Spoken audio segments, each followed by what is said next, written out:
జై శ్రీరామ్. అందరికీ నమస్కారం. వెల్కమ్ టు న్యూస్ అఖండ. నేను మీ కస్తూరి శ్రీధర్. మిత్రులారా, కాశ్మీర్లో జరిగినటువంటి దారుణమైన ఘటన పైన మన ప్రధాని నరేంద్ర మోడీ గారు స్పందించారు. ఎందుకు, ఆయన ఏం మాట్లాడినారు, ఏం చెప్పారు అనేది ఈ న్యూస్ ద్వారా మీకు చెప్పే ప్రయత్నం చేస్తా. ఓకేనా? మొన్న జమ్మూ కాశ్మీర్లో జరిగినటువంటి ఈ తీవ్రవాద దాడి గురించి మీకు అందరికి కూడా తెలిసిందే.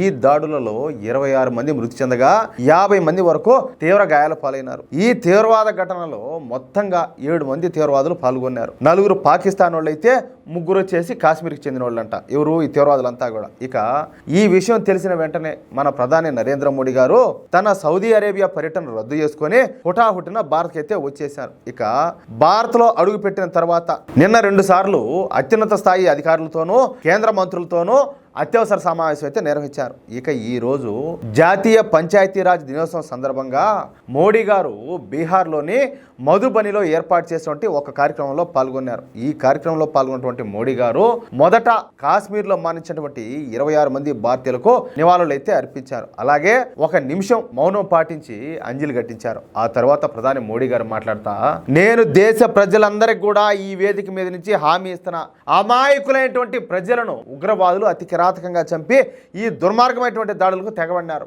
వాళ్ళు ఎక్కడున్నా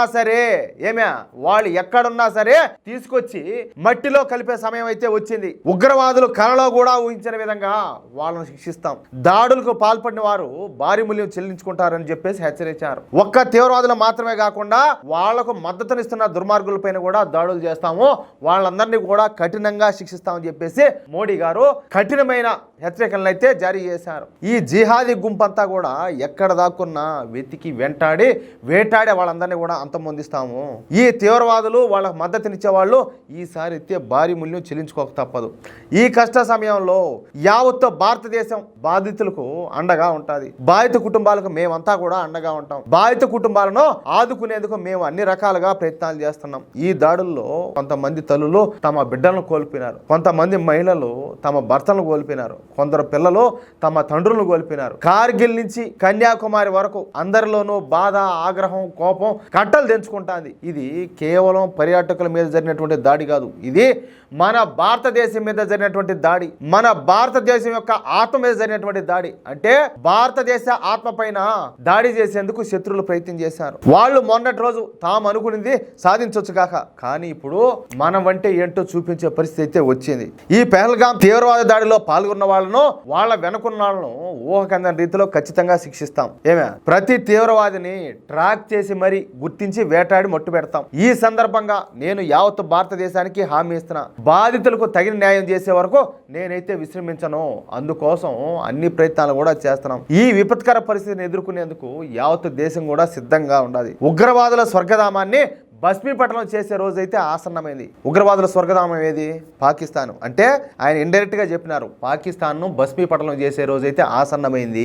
ఈ పోరాటంలో నాకు తోడుగా 140 కోట్ల మంది భారతీయులు అండగా ఉన్నారు. ఈ సందర్భంగా ఈ విషయంలో భారత్ కు అండగా నిలిచినటువంటి దేశాలన్నింటినీ కూడా కృతజ్ఞతలు అయితే తెలుపుకుంటున్నా.